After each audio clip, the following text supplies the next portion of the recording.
Hello, if you are returning to my channel, welcome back. Thank you for watching again. If you are new, which I imagine some of you might be, and you're just here in passing, hello. It's nice to have you while you are here. I'm saying this because today I'm talking about my first year at Falmouth Uni, and when I made a video on Falmouth Uni last time, which was called Moving to Penryn, that got way more views than any of my videos usually do. It's especially been picking up traction recently, I assume because there's new first years coming in, and I wanted to make this video because I want to tell you what it's like, the first year of Falmouth, especially during COVID. Last year's first years, which are now second years and will soon be third years, they obviously halfway through their year had to go home because of coronavirus. My year, which is the current first year, is going on into second year now, were the ones that had to deal with COVID in the entire way through. It's unfortunate, everyone's had to deal with this, whether it's for uni, college, school, or for work. And I'm not saying that anyone has had it worse or better than anyone else. I'm just approaching this from my experience, what it was like to have online lessons while still living in Penryn. The uni was 15 minutes away and we couldn't go there, at least not as often as we would like. I am a student on the Marine and Natural History course. I am more natural history based, so I'm going to be talking about the course in general. If you are moving on to that course, this is a great video for you. I'll explain what kinds of modules we had to do, and I have some examples of my work that I actually produced. And then if you're more into the marine side, there's probably other people out there who can explain things better. There's a YouTuber called AKA Clobo who's in the year above me. She does amazing videos, and during her first year she made a lot of videos based on the diving part of the course. She has quite a big following and some of you might know her already. She comes up in a lot of the searches when you search for Falmouth Uni, so go and check out some of her videos if you are looking for more of the marine side of it. I'm just talking about the course in general and especially the natural history side. I'll start off talking about the actual uni experience. What was this year like now that it's over? I'll be honest, it was a miserable experience, as it was for many. This isn't anything on the uni or on the course, it's to do with COVID, and there's no beating around the bush with that. We didn't have any in-person lessons, everything was online for the first term, and when we thought we would be returning in January time, we didn't for at least 3 months. Some people have gone back now. I couldn't, for reasons I probably couldn't explain. It's nothing to do with the uni, it's to do with like housing situation. Other than that, the staff did amazing on the course to still make it feel like a good teaching experience, even though it was all online. So that there, where I said that we had no in-person sessions whatsoever, was a bit of a lie.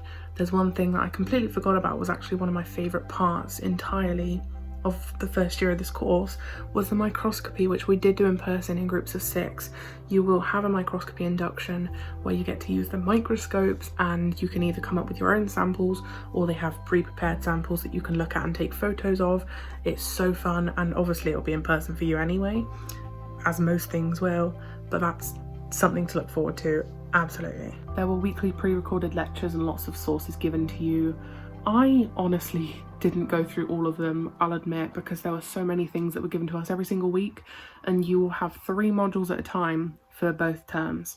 It's a lot.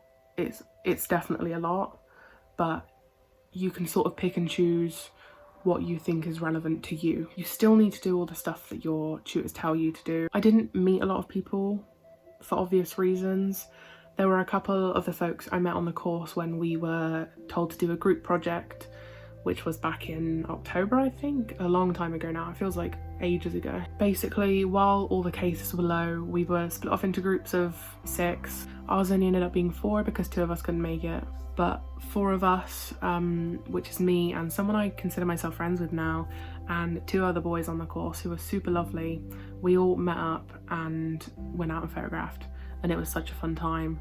And I thought it was going to be scary, to be honest, to be meeting these people that I've barely video chatted with, but everyone was super lovely, and you find that because your interests are so like concise and the same, similar, you can get along with these people really well. I lived in private accommodation with some second year friends of mine, so I didn't even meet anyone in halls, and because of that I'm really looking forward to the second year when I can actually meet them all. Now that we've discussed the teaching a little bit, let's talk more broadly about the good and bad things about uni itself. The first amazing thing about the uni is its location, especially for marine and natural history students. You're located in Cornwall. I live in Cornwall anyway, it's a brilliant place, but I'm on the other side of Cornwall when I'm at uni, so it's a whole new area to explore. You've got the coast literally 10 minutes away from you, depending on whether you're living in Falmouth or Penryn. You've got Bodmin Moor just up the way. You've got so many rural areas around you. There's never going to be a lack of places for you to go out and photograph if you're on a photography course. While you're down here, if you don't plan on staying after you're done with uni, make the most of your time here and explore the area, explore Cornwall, and make it your home for the next 3 years. Living with people your own age, that's a brilliant thing. Whether it be in halls or private accommodation, you'll find that there's a lot of freedom in what you're doing, cooking for yourself, being able to arrange your house how you want.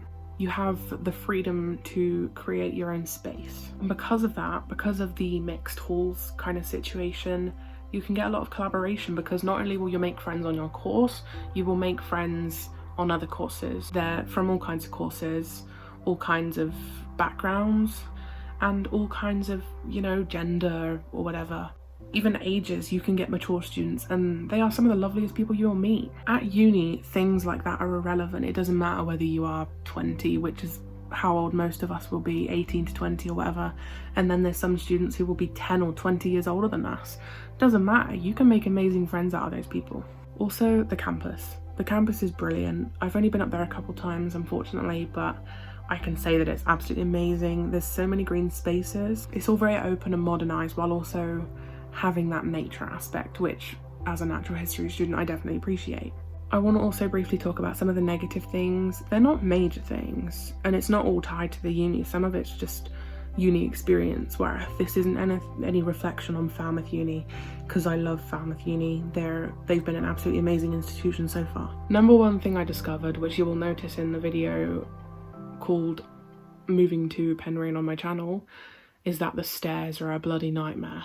Having a uni built on a hill isn't ideal, but also the first time you do it, it seems like a lot, because I had never done the walk before and it seemed really long and I was kind of in a rush. Most of you will literally be in halls anyway, so it'll be a 10-minute walk to wherever you need to go. If you look on Google Maps or whatever map apps you use, you can see that the campus takes up about half of Penryn, so there's nothing to contest when I say that it's a lot of work and a lot of fucking stairs just to find where you need to go when you don't know where you're going. But when you do, you're just there in an instant, to be honest. It's not all as bad as it seems, you know? It can start off one way and then you get used to things, or you learn how to adapt. Those stairs were something that I learned how to adapt to, because Jesus Christ, I hated them at first. The second thing I wanted to discuss is something to do with the student experience, which is kind of specific to first years which are going straight into private accommodation. I guess it could apply to those of you which are going into halls. It's about living with strangers.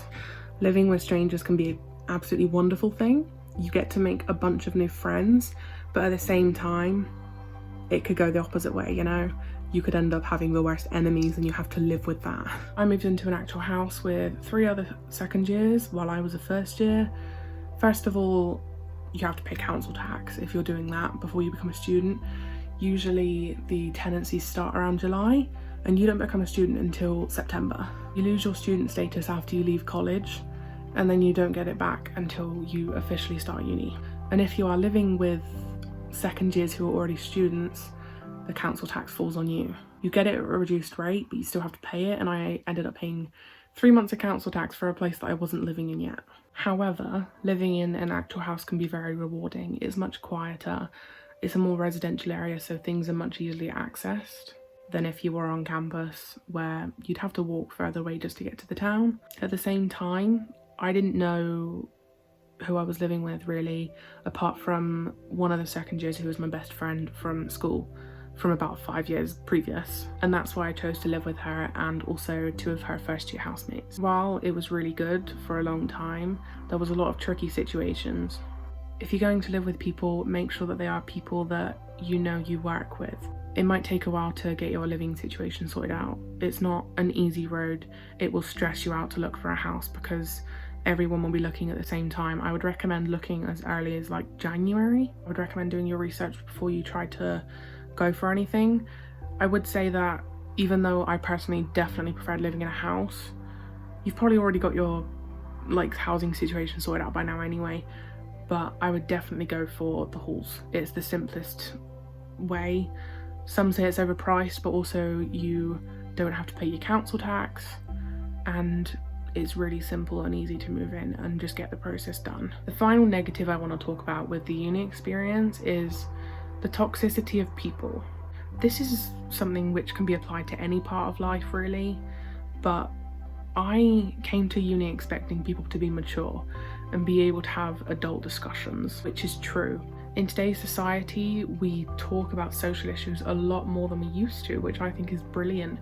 But there's a lot of toxicity around not hearing people out or just having really toxic mindsets that you shouldn't have. There's a Facebook page. It's not affiliated with Falmouth Uni at all. They don't have any control over it. I'm sure majority of them don't know it fucking exists. It's ran by students. We don't know what students they are, but it's ran by students, and students can basically submit anonymous posts. And because of that anonymity, it becomes so much easier to do what I would call stupid bravery, where you become very openly expressing your very stupid and very harmful opinions. It's a very interesting thing to follow if you have Facebook and if you want to follow it. Especially recently, it's gotten very political. There's also a lot of just discussion on there which shouldn't happen. Some of the posts on there are just toxic. There was one today where it was just some bloke saying how, oh, boys will be boys basically, and if a man tells you how to dress, you should just do it. No, we don't subscribe to that kind of toxic behaviour. That being said, Penfession can be a good place because I've seen so many people reaching out for mental health help and also looking for roommates or just looking for friends, starting friendly discussions. There are some really good things that happens on there, but it kind of feels overshadowed when all these other posts that are toxic end up on people's Facebook feeds and then these good ones don't. I would recommend that if you want to check it out, you have a long scroll through rather than just looking at a select few, because it's a mixed bag, and I feel like I didn't say that enough in what I filmed, because there is some good in it. Again, it's not affiliated with the uni, I have to specify that. It's just a place for students to talk. I've done posts on there before asking for advice on things and it's been great, but please mind out for toxicity, because that online stuff translate into real life. There are faces behind these things, so please watch out for that. This isn't made to scare you, I'm just talking about how the fact that there is a little bit toxicity, as there would be in any place. Okay, now it's finally time to talk about the Marine and Natural History course and the work that I've done this year. It took a while to get here and this video is going to be so long, I know, but I will put the, you know, the dividers on the scrolly bar on YouTube, it's fine. So if you ended up skipping all that bullshit behind just to get to this bit talking about the course, hello, I'm sorry it took so long. When you first start the course, well, before you even start the course, you will be given a list of things that you will need before you start the course basically. A lot of it can be expensive things, so you could buy them with your student loans, or if it's like the camera on the list and you don't have a camera and you can't afford one with your student loans, you can borrow it from the stores. Lenses are something you don't really need to buy for yourself at the moment because you can borrow them from the stores. I would just have like a basic kit lens, like a 18 to 55 or a 17 to 85, something simple like that. You have to remember all the little things like SD cards. I would also recommend getting some CF cards as well as SD cards because different cameras use different ones. I couldn't tell you what else was on the list. It's a bunch of things. You need a hard drive. They recommend about 2 terabytes, I believe. Mine's only 1 terabyte. USB sticks, stuff like that. General equipment. They recommend UV filters, but I've never used them. They'll give you your list in plenty of time anyway, so you will be able to know what you need. And when you start, there's obviously Freshers Week. Ours was a little bit different. I can't tell you what yours is going to be like. Enjoy Freshers while you can. Obviously, do all your social distancing and shit, because no doubt COVID won't be over, but there will be less restrictions in place come September, definitely. Unless we get a third wave, but I don't want to jinx it. Please go out for your Freshers Week, drink all you can, in moderation. The first week is really chill. They literally just introduce you to the course. You'll probably have in-person sessions where you meet all the tutors. They're all lovely. You will definitely come to have a favourite. I won't mention mine, but I do have a favourite. It depends what kind of interest you take in natural history. Fuck it, I will mention my favourite. There's a guy called Tim on the course who is one of the lecturers. He's brilliant. He's worked with David Attenborough before. He works on TV. Tim is really, really into like animals and stuff. He really sort of inspires you to be interested in these kinds of things in the natural world, and he makes it so enthusiastic. The others in first term that you'll have is Dara and Claire. Brilliant people. Dara is really into the research side of it, which is one of the modules. This was my favourite module in the first term because I love doing research and I could do a lot of historical stuff in it because I'm really into history. I'm interjecting in my own video again, but I didn't mention about Dara's online lectures. Yours most likely won't be online. You'll be able to experience this in person, and I'm sure that will be amazing. You only get Dara for one term, and then he teaches the third years, and so you'll have him in third year. But he was so high production with his weekly lectures, and he talks about it so passionately like Tim, but it's obviously different subjects. He doesn't just include natural history or photography, but he talks about literal history or geography and loads of different subjects. There's so much to learn from Darrow. You will love him. And then for Claire, she's focused on the technical side of photography. She's very good at what she does, and she is very critical. I came into her module kind of deflated whenever she would like give me feedback on my work because it seemed really critical. And while I think that positive reinforcement should be used as well, definitely, she does a very, very good job at picking out what you can improve on, and she genuinely helps you. There's one more person that I didn't mention in this, and her name is Jo. She teaches the marine module in the second term for the first year. I'm not sure whether we have her again after this. She might come up in the second year. She's brilliant. I love Jo. She's very passionate about the ocean, which is why she teaches the marine part, and she has shown us in our lectures about how she's been involved in conservation in the past and all these things. She has connections in the industry, which means there's going to be so many guest speakers for you, and I'm sure you'll love it.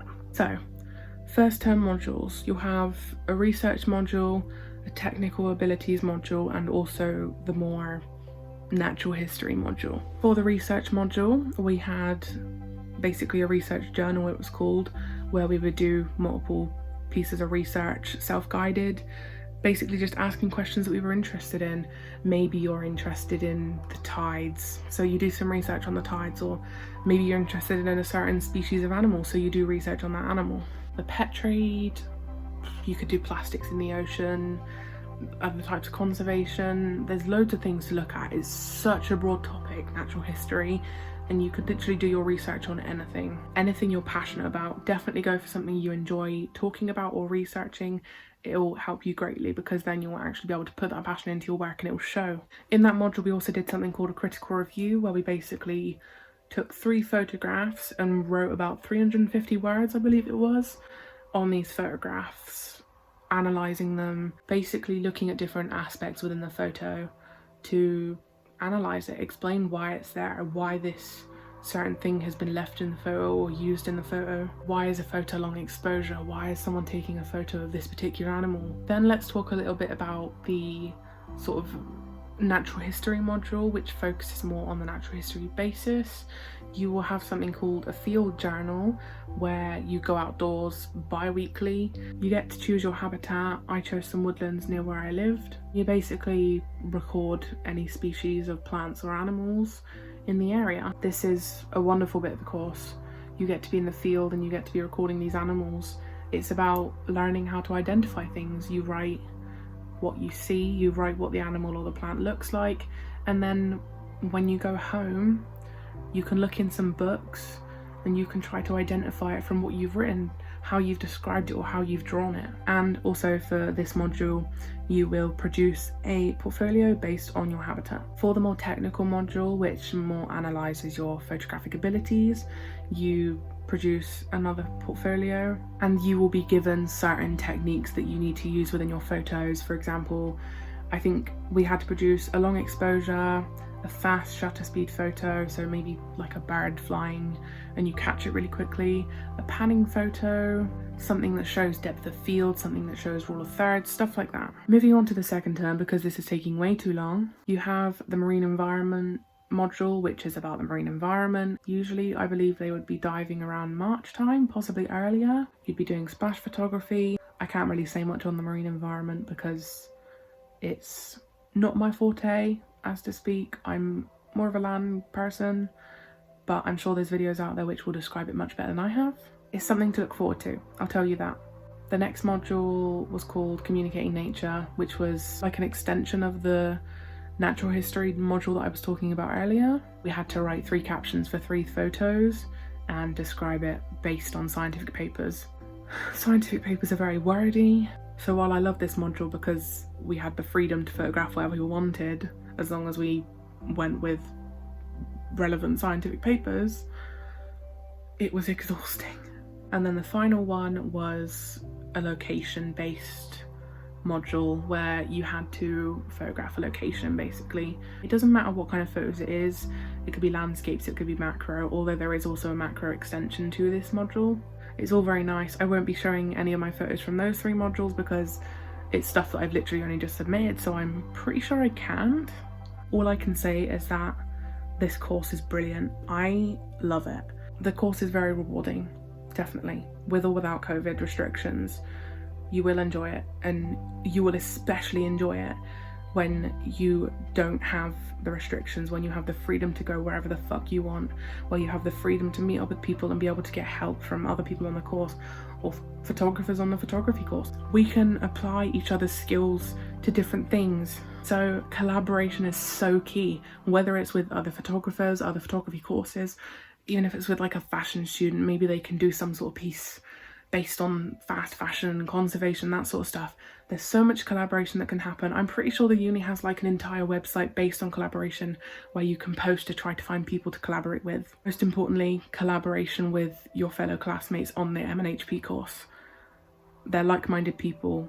You will have best mates on this course, I'm sure. People who care about the environment just as much as you. People who love the earth just as much as you. You could turn up to class one day and be like, hey, did you watch that documentary that released on Netflix last week? And they'll be like, oh yeah, let's talk about it. Brilliant stuff. That recently happened with Seaspiracy, and there was a huge discussion on it in one of our online lectures. It was great. I cannot wait until second year when we do have the freedom to go out more and all that sort of stuff, and I really hope that by the time all you first years have started your first year, it will be much better for everyone. So hopefully you can have actual experience. I hope this gave you some kind of information. Maybe it was just me rambling and it didn't provide anything at all.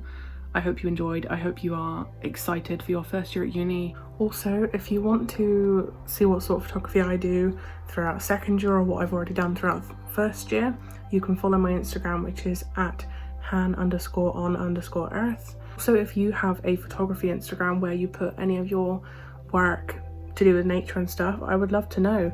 Leave it in the comments below and I'll check it out and I'll follow you, and hopefully if other people see it they'll follow you too and you'll make some friends in your class. I would recommend that you make a group chat with these people. That's what we did in our first year. There was a group of at least 100 of us and we all got to know each other, and it made things a lot easier when we actually started learning together. If you want to subscribe, I will be posting more content about Falmouth Uni and also about my photography and just about nature in general. So if you do, leave a like and subscribe, and I will be back very soon. Goodbye.